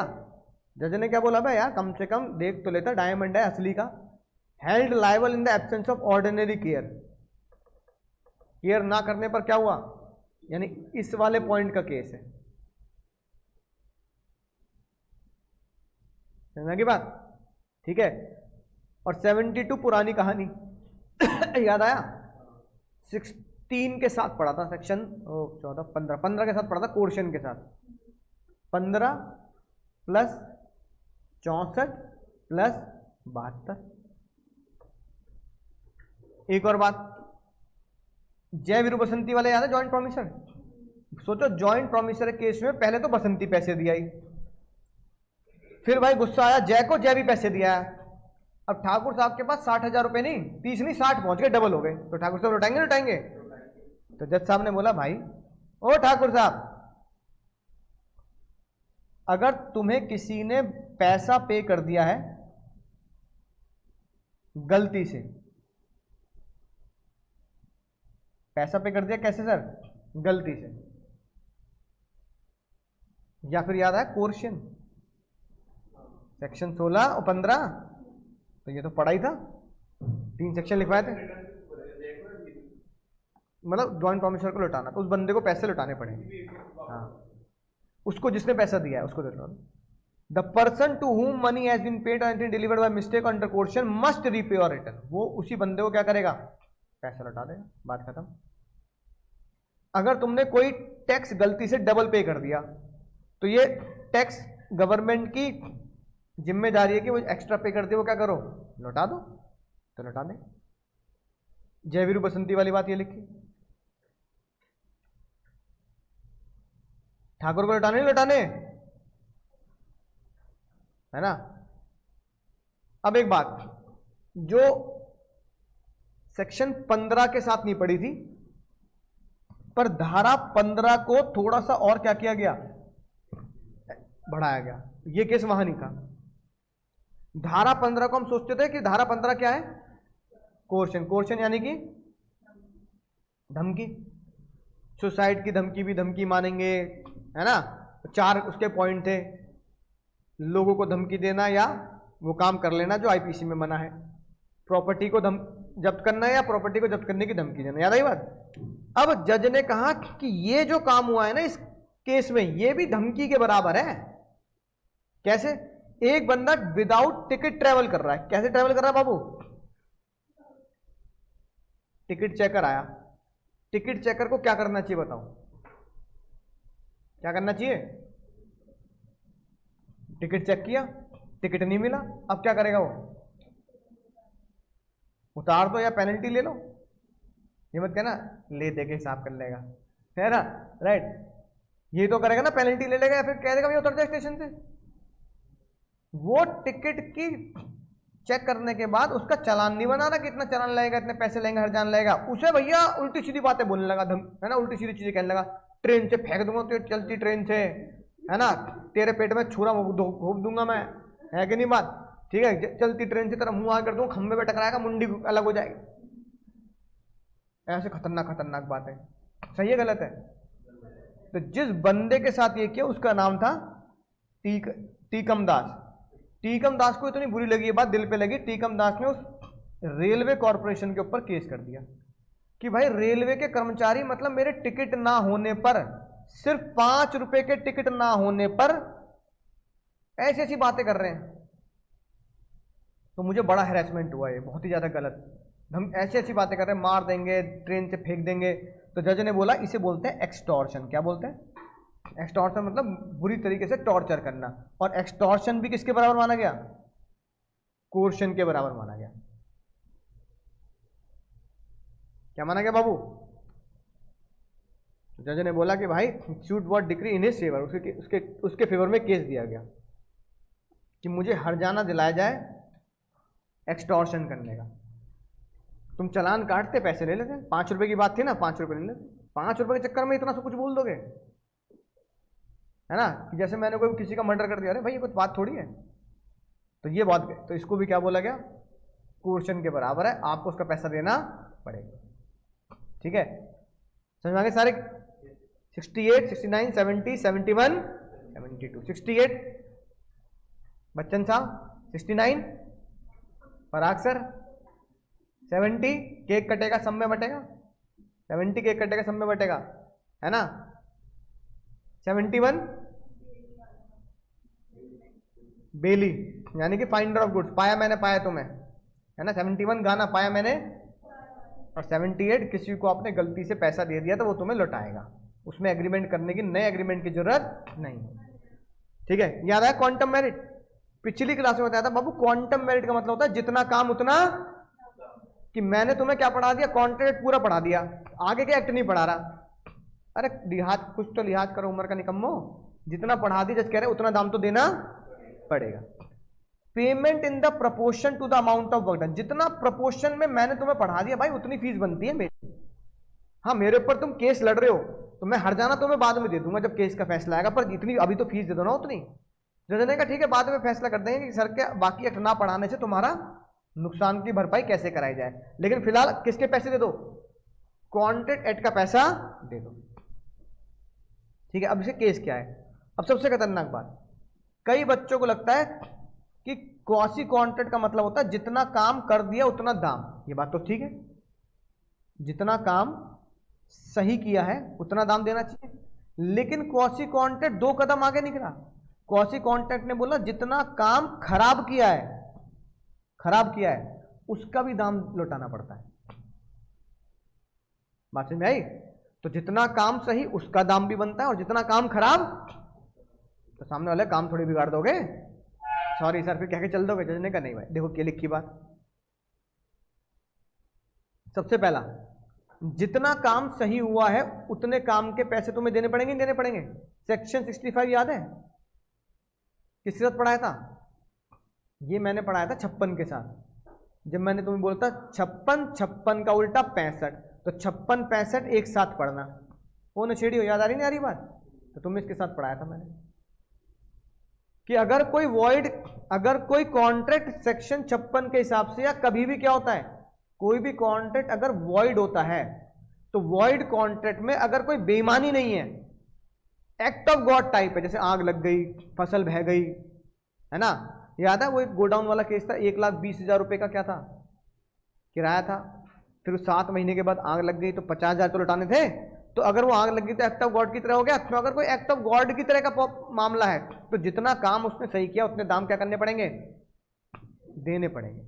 तो any person who has receive the advantage under the contract which is void, तो उसे क्या करना पड़ेगा, पैसा वापस लौटाना पड़ेगा।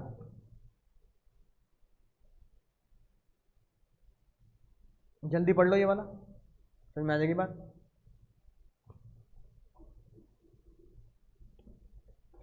शकीला लहरी वाला केस समझ गए? कितने दिन गाना गाने आई? 5 दिन। 6 को वो गाना गाने नहीं आई तो कह रही है चल ठीक है 6 का मुझसे क्या ले ले, हट जाना और कॉन्ट्रैक्ट कैंसिल कर दे। तो सेक्शन 55 ने तुम्हें सहारा दिया, याद आई थी बात? सेक्शन 55 ने बोला बोलो पेंसिल, कॉन्ट्रैक्ट कैंसिल, प्लस क्या ले लो, डैमेजेस ले लो 6th नाइट के। ठीक है, लेकिन शकीला लहरी ये बोल रही है कि 6ठे दिन में आई नहीं, तुमने कॉन्ट्रैक्ट कैंसिल किया, मैंने माना मेरी गलती है, तुमने मुझे 6ठी नाइट के डैमेजेस मांग लिए कि भैया गाना गाने नहीं आई, मुझे किसी और को बुलाना पड़ गया, तुमने मुझसे पैसे वसूल लिए। अरे 5 दिन तो मैंने तुम्हारे सही गाना गाया है, तो 5 दिन के सिंगिंग के तो पैसे दोगे नहीं दोगे? जज ने बोला मिलेंगे दीदी चिंता मत करो। 55 है किसके फेवर में, बाबू के फेवर में, और क्वांटम मेरिट किसके फेवर में, शकीला लहरी के फेवर में। तो शकीला लहरी दीदी चिंता मत करो, तुम्हें मिलेगा QM से पैसा, क्वांटम मेरिट से पैसा। और बाबू वीवर, ओ बाबू वीवर को पैसा किससे मिलेगा, 55 से। दोनों अपने अपने हक की लड़ाई अपने अपने कॉन्सेप्ट से लड़ लेना। बोलो समझा कि ना बात। जज ने क्या बोला, Babu must pay Shakira for the 5 nights and Babu can demand the compensation of the 6 night as per section 55, और ब्रीच करने के लिए केस कर सकता है। तो दोनों अपना अपना पैसा मांग लो, अपनी अपनी हक की लड़ाई लड़ लो। तो शकीरा लहरी किससे लड़ेगी, क्वांटम मेरिट से। अरे 5 दिन तो गाना ठीक गाया, उसका तो तूने टिकट बेच के पैसा कमाया, तो दे मेरा पैसा। छठे दिन वो एब्सेंट होगी जानबूझकर, तो मैंने धोखा किया है, मेरे ऊपर धोखे का केस कर ले, कोई दिक्कत वाली बात नहीं। तो बाबू वीवर लड़ेंगे 55 से, शकीरा लहरी लड़ेगी क्वांटम मेरिट से। समझ की बात, दोनों डिफरेंस में आ रहा है, ये याद रखना है। अगली बात, केक वाला केस याद आया, बोलो। केक वाले केस में तुम्हारा उसने केक खराब कर दिया, तो जज ने बोला जितना काम तुमने खराब किया, जितना काम तुमने सामने वाली पार्टी का क्या किया, खराब किया, उतना क्या दे दो, उतना दाम दे दो। ये लिखी बात। देखो ditto word to word same point है कि नहीं है। लीगल समान होगा, फ्री नहीं होगा, सामने वाले ने मजा ले लिया। तो जो हमने क्वासी कॉन्ट्रैक्ट में पढ़ा, तो ये क्वासी भी हो गया और क्वांटम मेरिट भी हो गया। तो तुम बताओ उससे क्या मांगोगे, भाई तूने जितना मेरा काम खराब कर दिया उतने के पैसे दे दे। अगर वो आधे केक का नहीं चाहिए क्योंकि नॉन डिविजिबल है, तो पूरा केक ले लो। मान लो तुम 2 चीज छोड़ के आए उसे, केक छोड़ के आ गए और गोलगप्पे छोड़ के आ गए। गोलगप्पे एज इट इज रखे थे, तो कौन सा काम खराब हुआ तुम्हारा, तो केक का पैसा दे दो। नहीं केक तो मतलब इंडिविजिबल हो गया ना, आधा केक तो कोई लेता नहीं। तुम्हारा दिल बड़ा है तो आधा केक का ले लो, चल ठीक है, हैप्पी हैप्पी का दे दे, बर्थडे में घर काट लूंगा, वो बात अलग है। जज है ना, पर क्योंकि जज ये मानता है केक जो है वो इंडिविजिबल है, क्या है, यानी कि आधा कोई एक्सेप्ट नहीं करता। गोलगप्पे में हो सकता था ऐसा कि गोलगप्पे में मैं लाया था 100, तो 50 निपटा दिए सामने वाले ने, 50 बचे, तो कह रहे 50 बचे ना, चल 50 तो दे और 50 के पैसे दे, तो जितना काम खराब किया उतने भी दे दे। तो जज कह रहे देखो, तो मैटर ऑफ फैक्ट है कि तुम किस चीज को आधा एक्सेप्ट कर लोगे। तो केक कोई आधा एक्सेप्ट नहीं करता, गोलगप्पे कर सकता है। टिक्की के 2 पैकेट थे, एक खा गया तो तुम कर लोगे, ये अलग मुद्दा है, ठीक है। लेकिन अगर तुम आधा एक्सेप्ट कर रहे हो तो फिर आधे के पैसे उससे क्या कर लेना, वसूल लेना, क्वांटम मेरिट और क्वासी कॉन्ट्रैक्ट लगा के। जितना काम खराब उतना दाम दे दे भाई, ठीक है। याद आ गया, डायरेक्ट क्वेश्चन आएगा क्वांटम मेरिट के कितने केस बनते हैं, ठीक है ना। अगली बात, पहले ये पढ़ो जो मैंने तुम्हें चैप्टर नंबर 10 में भी ये पढ़ाया है। मैंने मैगजीन में कविता छपवाई, याद आई बात, कविता सुन सुन के बेहोश हो गए लोग मेरी, है ना। तो मैंने कहा भाई, फिर उसने बोला मैगजीन वाले ने, अब ना छाप रहे तुम्हारी कविता। तो मैंने कहा इतनी महान कविताएं लिखी है मैंने, ठीक है, तो जितनी लिखी उतने को दे दो पैसे। तो जज ने बोला पहले केस पढ़ेंगे। P could claim the quantum merit on the part of already, अब पी की जगह तुम मेरा नाम लिख दो चाहे अंकुर, ये बात हमने पिछले ही चैप्टर में पढ़ ली। देखो सेम केस क्वांटम मेरिट में,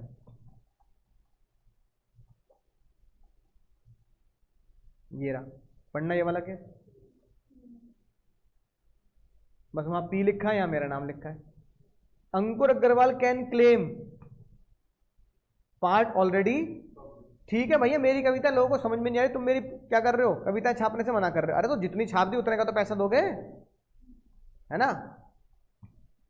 तो जज ने इसकी क्वांटम मेरिट के अंदर हेडिंग क्या बनाई, यानी इस केस लॉ की क्वांटम मेरिट के अंदर हेडिंग क्या बनाई, someone preventing the completion of the contract. कोई पूरा कॉन्ट्रैक्ट नहीं कर रहा, बीच में क्या कर रहा है, कह रहा भैया बीच में हम कॉन्ट्रैक्ट तोड़ रहे हैं, तो क्वांटम मेरिट से क्या करेगा सामने वाला बंदा, पैसे वसूलेगा जितना काम मैंने कराया, और केस भी करेगा अगर तुम कॉन्ट्रैक्ट कैंसिल कर रहे हो। बोलो समझ की बात। तो इस केस में मैं क्या करूंगा, इस केस में सामने वाले बंदे को स्यू भी करूंगा ब्रीच का, प्लस क्वांटम मेरिट से पैसा ही मांगूंगा। बोलो भाई, जब तूने इंस्टॉलमेंट की बात की तो पूरी कर ले, इंस्टॉलमेंट लोगों को अच्छी लगे ना लगे पूरी कर। तो स्यू भी करूंगा फॉर ब्रीच और क्वांटम मेरिट से पैसा ही मांगूंगा कि जितना छप गया उतने के पैसे दे, ठीक है।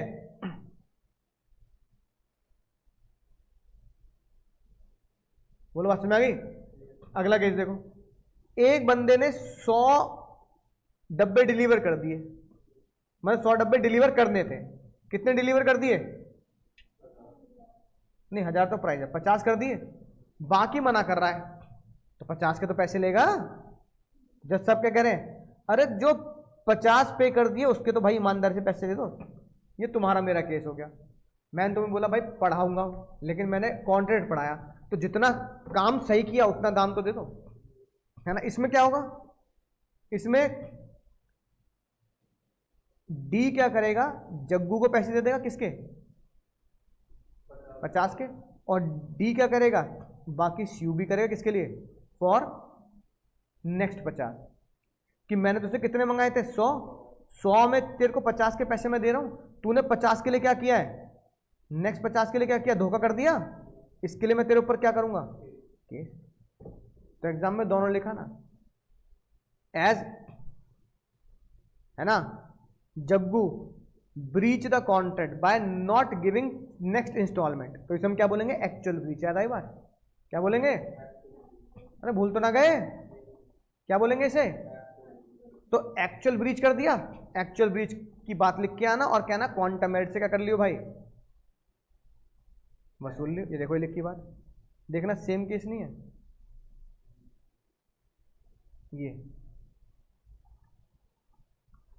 ये वाला पढ़ना। कितनी क्वांटिटी देनी थी? 10 टन। कितनी दे दी उसने? और बाकी क्या कह रहा है? 5 नहीं दे रहा, बाकी 5 रिफ्यूज कर दिए। अब बताओ यहां क्या पढ़ा था हमने कि this is actual breach during the performance. क्या पढ़ा हमने इसे? Actual breach during the performance. तो तुम ब्रीच के बारे में लिखोगे, है ना, राइट। तो आई ने बी को बेचा, तो बी क्या करेगा? सीयू किस चीज का? ब्रीच। आई क्या मांगेगा कि भाई मैंने 50 का तो सही काम किया है ना, 50 के पैसे तो लौटा दे। अब क्वेश्चन में सुनना ध्यान से, होश में, क्वेश्चन में ये देखना क्वेश्चन पूछ किसकी नजरों से रहा है, आई की नजरों से या बी की नजरों से। अगर बी की नजरों से पूछ रहा है तो नहीं, बी की नजरों से पूछ रहा है तो it is actual breach during the course of performance and B can sue the I for the actual. तो आंसर दूंगा मैं ब्रीच ऑफ कॉन्ट्रैक्ट से, यानी कि ये कॉन्सेप्ट लिखना पड़ेगा। और अगर क्वेश्चन बी की नजरों से नहीं पूछ रहा है, किसकी नजरों से पूछ रहा है कि बताओ आई का क्या राइट है, तो बच्चों को ये समझ में नहीं आता आई का क्या राइट है। बच्चों को लगता है आई का तो कोई राइट नहीं, आई ने तो क्या किया है भाई, आई ने तो धोखा दिया है, जो धोखा दे रहा है उसका क्या अधिकार? कुछ भी नहीं, वो तो धोखेबाज है। जैसे ने बोला उस धोखेबाज का भी एक अधिकार है, क्या? Quantum merit is the right of धोखेबाज। समझ रहे हो? बहुत खतरनाक बात बता रहा हूं तो मैं, ये बच्चों को समझ में नहीं आती बात, होश उड़ जाता है बच्चे के, कि बच्चा कहता है सर ब्रीच वाला पढ़ लिया, बहुत अच्छी बात समझ में आ गई सर, आपने वो एग्जांपल दीजिए राजकुमार राव रानी का, एक्चुअल ब्रीच, मंडप से भाग गया वो, है ना, शादी में आना, मंडप से भाग गई उसकी बीवी, तो वो केस कर देगा एक्चुअल ब्रीच है मंडप से भागना। जो जिसके साथ धोखा हो रहा वो तो पढ़ लिया तुमने, उसका क्या राइट है जो मंडप से भाग गया?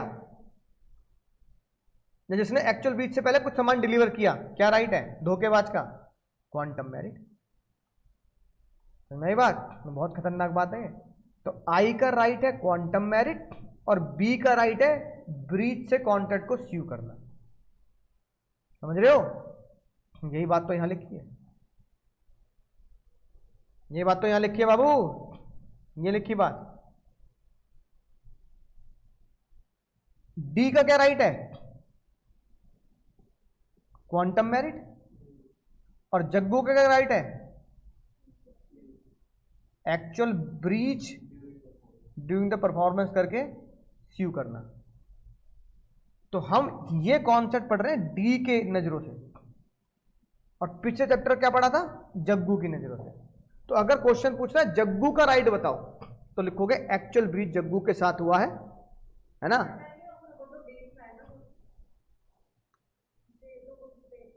हाँ उल्टा हो गया, हाँ, तो ये बेच रहा है ना, किसने धोखा दिया है? जे ने धोखा दिया है, ठीक है, तो जे क्या करेगा, हाँ जे कहेगा क्वांटम मेरिट।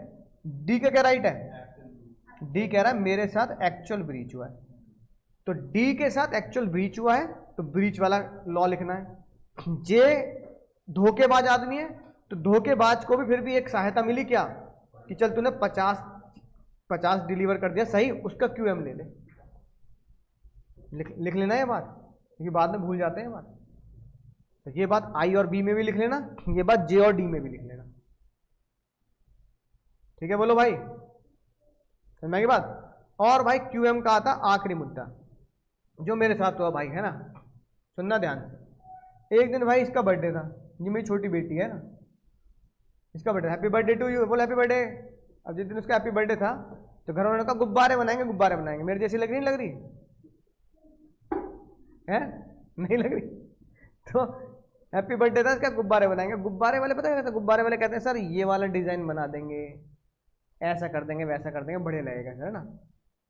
तो उसने मुझसे पैसे मांगे, फिर जब उसने डिजाइन बनाया तो डिजाइन कुछ अतरंगी बना दिया, डिजाइन कुछ दूसरी दुनिया का बना दिया। मैंने कहा भाई ये मैच तो कर नहीं रहा, तू क्या बना रहा था, इससे बड़े तो हम ही फुला फुला के डाल देते।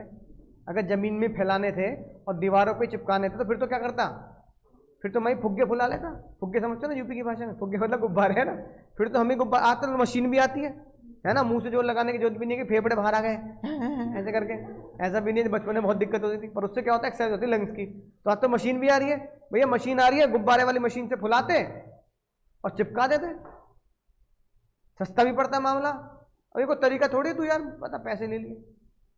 अब बताओ क्या उससे पैसे लौटाने पड़ेंगे, लौटाने पड़ेंगे।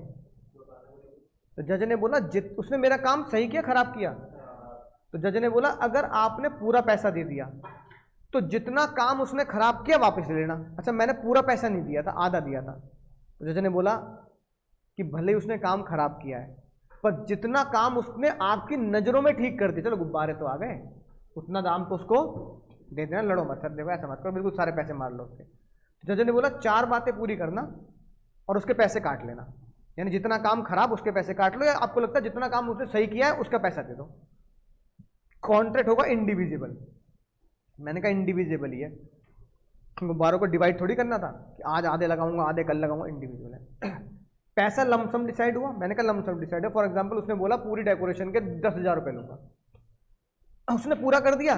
मैंने कहा उससे पूछ लो, वही कह रहा पूरा हो गया, नहीं गुब्बारे लग गए, लेकिन गुब्बारे लगाए कैसे। उन्होंने कहा इससे बड़ी तो मैं फुला के तो मैं भी जमीन में डाल देता। तो जज ने बोला अगर ये चारों बातें एक साथ पूरी हैं तो जितना काम उसका आपको जेन्युइन लगता है उसके पैसे दे दो, जितना काम उसका आपका खराब कर दिया उतना पैसा उससे वसूल लो, अगर आपने एडवांस दे दिया तो। ये लिखी बात, केस लो, ये आया। नाम याद ना हो कोई बात नहीं। मिस्टर गुब्बारे ने बोला डेकोरेट कर दूंगा, $750 लगेंगे। उसने डेकोरेशन इतनी खराब करी कि पिचकू बेचारे को $204 अपनी जेब से लगाने पड़ गए। वो कह रहा 750 का काम 950 में हो रहा जाके। तो 750 का काम अगर 950 में करा रहा तो $204 इसके कटने चाहिए, नहीं कटने चाहिए। तो जज ने बोला काट $200 इसके, क्योंकि इसने इतना काम खराब किया ना, उतने पैसे उसके काट ले। तो जितना काम सही उतने पैसे दे दो, जितना काम खराब उतना पैसा काट लो। यही होता है क्वांटम मेरिट। तो कितने केस पड़े क्वांटम मेरिट के Babu? Void contract, non gratuitous, preventing, है ना, इंडिविजिबल और बैडली परफॉर्म। 5, ठीक है, बात समझ में आ गई? तो ये डायरेक्ट क्वेश्चन आता है एग्जाम में। और अगला क्वेश्चन क्या बनता है? क्वासी कॉन्ट्रैक्ट, जो बहुत इंपॉर्टेंट है। अब तो मैं क्या ही बताऊं, ये पेपर उठा लेना, ये वीडियो देख लेना,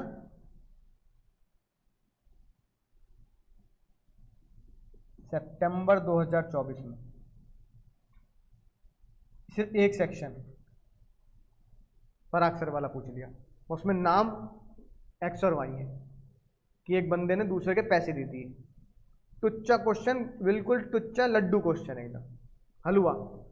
सिर्फ तुम्हें सेक्शन 69 भी याद आ गया ना, फराक सर वाली कहानी भी याद आ गई, तो भी तुम समझ जाओगे कि किसी के लिए चालान भर देना, किसी के लिए गवर्नमेंट का पैसा चुका देना, किसी के लिए कोई इंपॉर्टेंट पैसा चुका देना, क्या बनेगा, क्वासी कॉन्ट्रैक्ट बनेगा, उससे पैसे देने पड़ेंगे। उसकी भलाई का काम किया है भाई मैंने फराक सर की गाड़ी बचाने के लिए गवर्नमेंट को जो पैसे दे, सर की भलाई के लिए दिया ना, पैसा देना पड़ेगा, है ना। ये क्वेश्चन आया, मतलब क्वासी कॉन्ट्रैक्ट में से ये पार्ट पूछा गया था। बोलो समझ गए सर भैया, समझ में आ गई ना बात, है ना। अब वो देखो, ये वो क्वेश्चन था, ये नाम बदल दिया बस, तो बुक में लिख लो सितंबर 2024, पढ़ के बता दो।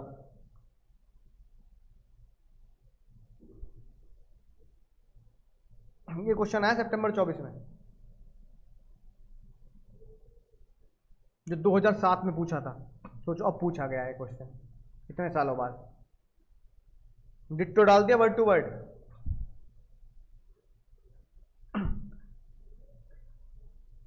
क्या एक्स को पैसे देना पड़ेगा या नहीं देना पड़ेगा, किस सेक्शन के तहत। अब तुम्हें लॉ पक्का होना चाहिए तो नंबर पूरे मिल जाएंगे। क्वासी कॉन्ट्रैक्ट क्या होता है, ये डिफाइन कर दिया है कि नहीं बात। 68 का कोई मसला है नहीं, सीधा 69 में कूद गए। One of the quasi contract is decided as per the section 69, वो लिखकर, ये मैंने क्या लिखा है, ये तो मैंने सीधा कंक्लूजन लिखा है। एनालिसिस और प्रोविजन तुम्हें लिखने आते ही। X is bound to make the payment of government revenue since in the payment Y is not himself liable for the such payment because of quasi contract।